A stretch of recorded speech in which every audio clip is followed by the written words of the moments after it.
Hey, ආයුබෝවන් and welcome. මාත් එක්ක වෙසක් කූඩුවක් හදමුද? හරි මෙන්න මේ ටික තමයි මම යූස් කරන්නේ මේ පාර වෙසක් කූඩුව හදන්න. ගිය පාර වගේම sticks ගත්තා. මේ පාර completely white papers ගත්තේ. and මෙන්න මේ ropes දෙක ගත්තා. මේ colors දෙකකින්. මේකෙන් තමයි decoration වැඩ ටික කරන්න plan කරලා තියෙන්නේ. මේ ටික තමයි යූස් කරන්නේ කූඩුව හදන්න. Let's get started. මේ පාරත් මට හිතුණා වෙසක් කූඩුවක් හදමු කියලා. මගේ කලින් කූඩුව දැකලා නැත්නම් මම ඒකේ link එක පල්ලෙහෙන් දාන්නම්. හැබැයි ඔයගොල්ලෝ දන්නවා මම සාමාන්‍යයෙන් කැමති හරිම simple විදියට කූඩු හදන්න. ඉතින් මම ජේ decide කරා crafting date එකක් කරමු කියලා වෙසක් කූඩුවක් හදන්න පටන් ගත්තා. මේක හදන්න ඕන items ඔක්කොම මම ගත්තේ dollar store එකෙන්. ඉතින් මට ලොකු ගාණක් ගියේ නෑ මේක ඔක්කොම ගන්න. අමාරුම කෑල්ල දැන් ජීන් ඉන්න ලේසි.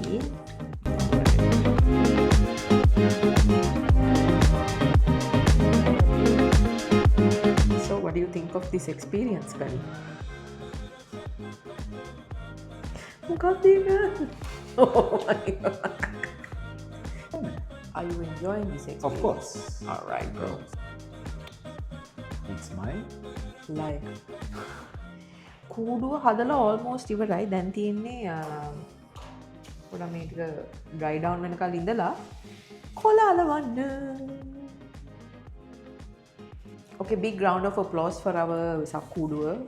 Skeleton of the Vesak කූඩුව. Yes. Yay! මට මේ ස්කෙලිටන් එක හදන්න ගිය පාර මාරම වෙලාවක් ගියා. මොකද මම තනියෙන් තමයි කරේ. හැබැයි මේ පාර නම් ටිකක් ඉක්මනට මේ ටික කරා. ඊට පස්සේ මට ටිකක් වෙලා ගිය වැඩකට තිබ්බේ මේකේ ඩෙකොරේෂන්ස් උයි ඒ ටික කරන එක. හැබැයි ඉතින් ජී හිටපු නිසා මට ගොඩාක් ටයිම් එක සේව් වුණා. මං කිව්වේ මං කැමති ගොඩාක් සිම්පල් වලට වෙසක් කූඩුව හදන්න කියලා. මට ඕන නම් පොඩි ජූට් වයිබ් එකක් ටච් එකක් මේකට දෙන්න. ඉතින් ඒකයි මං අර රෝප්ස් දෙක ගත්තේ කලර්ස් දෙකකින්. මට රෝප්ස් දෙක යූස් කරලා කරපු ටිකට තමයි මේ කූඩුවේ වැඩිපුරම වෙලා ගියේ. but I think it turned out pretty well. තව පොඩ්ඩකින් මම පෙන්නන්න. මම මේ ropes දෙක යූස් කරගෙන මෙන්න මේ වගේ ගොතා ගත්තා. දැන් මේක මම plan කරගෙන ඉන්නේ වෙසක් කූඩුවට දාන්න. Okay, here's the plan. මං හිතාගෙන ඉන්නේ මේක මෙහෙම මැද්දෙන් වටේට යවන්න. I don't know, this could be a hit or a miss. කරලම තමයි බලන්න වෙන්නේ. මං හිතන ඔයගොල්ලෝ මගේ වීඩියෝ එක බලලා පොඩ්ඩක් හරි ඉන්ස්පයර් වෙයි කියලා ගෙදර කූඩුවක් හදන්න. ස්පෙෂලි පිටරටක ඉන්නවා නම් අපිට ඇක්සස් නැහැ කූඩු වලට එහෙම වැඩිය. ඉතින් මං හිතනවා මේ වීඩියෝ එක හෙල්ප් වෙයි කියලා ඒකට. ඔයගොල්ලොත් හදුවොත් මාවත් ටැග් කරන්න. මගේ Instagram එකයි TikTok එකයිත් මම මෙතන පෙන්නන්නම්. මොකද honestly next year එකට මට ඔයගොල්ලන්ගෙත් ඉන්ස්පිරේෂන් ටිකක් ගන්න පුළුවන් එහෙම වුණොත්. වෙසක් කූඩුව completed. මම final product එක තව පොඩ්ඩකින් පෙන්නන්නම්.